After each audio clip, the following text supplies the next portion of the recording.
What's going on, everybody? The cornerman underscore MMA, Ryan the Mighty Quinn here. Um, wow, recapping a great UFC fight night. I love when the Europe cards are on. I don't know about you. I love when they're on during the day.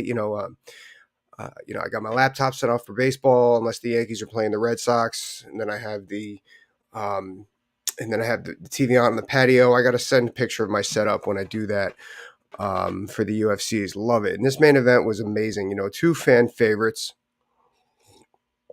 Another thing I like when the UFC pops the European fighters. I just hope they use them. A lot of them looked really good. Gomez, Sandinese, they got those guys really brought it. Um, Stephanie Egger had a great fight. It was awesome. Let's just go right to the main event. You got Tuivasa, Ciryl Gane, two heavyweights that are on the up. I know Ciryl Gane is.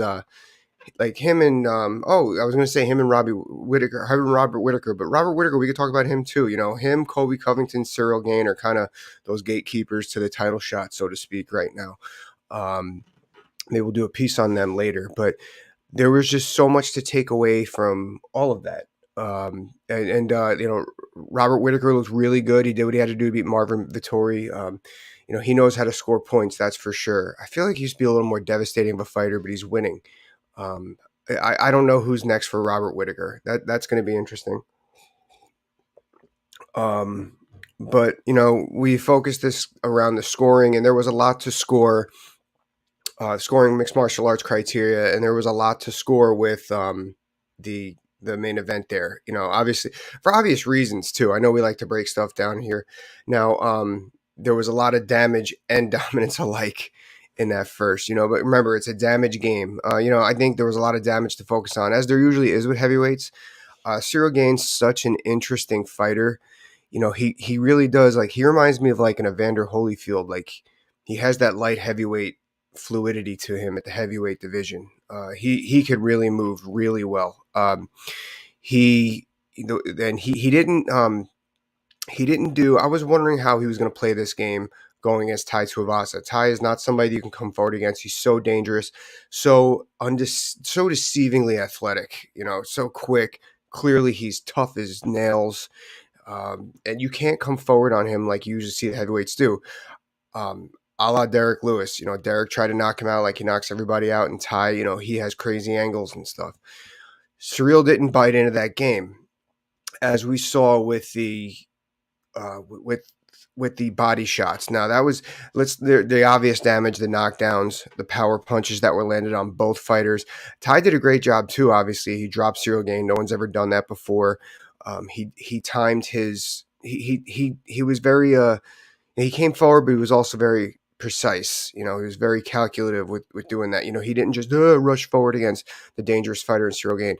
Now, Ciryl, those body shots. Now, body shots, people don't realize how bad body shots are until you actually have one. I remember getting hit with body shots by Glover Teixeira, my feet leaving the ground. And I remember my body just restricts your lunge. You can't see me doing it. You just your your cage, your rib cage just locks up and your lungs can't expand. It's like you don't know what's going on. It's like you're being drowned, like you're being bear hugged by a ghost. Um, Tai, not known for his physique, so to speak, so he's pretty soft in that midsection. But I mean, I'm not going to say that there's not a core underneath all that love he's got there, so to speak. But there's plenty of pictures of it where Ciryl did such a good job of, infiltrating that and sticking to it with the front kicks. A lot of those European Thai boxers, they do this. Imagine this was my leg. They do this front kick where they like land the ball of their foot in there. I mean, I know somebody was doing that to me once in training, and they tore cartilage, and it sucks. I wonder if Ty's got any of that going on today. Um, Ciryl stuck to that until he saw him slowing down. Then he started landing the power punch and that leg kick, the head kick. I mean, like the head kick with the leg, where Ty, he kind of played possum and then threw the big right hand. That dude's been in some street fights, you could tell. So much to take away from that. But those body shots, I think, were the clear cut. Those were the key points. Those were the scoring factors that led to the big knockout win. Really, just such an amazing fight. It was so much. Nobody lost that night. I don't think that Ty's stock has dropped really at all. It's going to be interesting to see what's happened next. Like a lot of times in the fight, we see neither fighter, stays here after a win or a loss. Most of the time we see this. I think that we just saw Ciryl just prop himself up in that contention spot, but there's a lot which we're going to break down there. I didn't think that Ty's that his stock dropped. He won that first round. He dropped Ciryl. He's got a lot to offer. Now, going forward, when has the heavyweight division in the UFC ever been this much fun? I can't remember. The last time the UFC heavyweight division has been this much fun was when they had that 4-man tournament between Brock Lesnar, Frank Mir, Antonio Nogueira, and Randy Couture. That was the last time I could think of a time where there were so many fights to make, so many fun fights to make.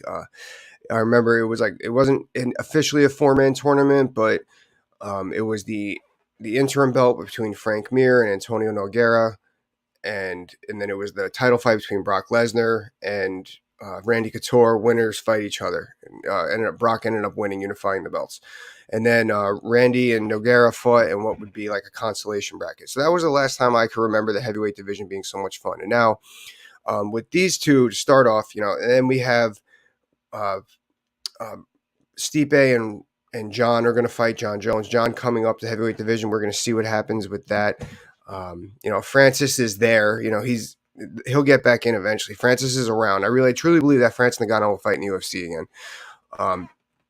So we have those three. We're going to figure that out.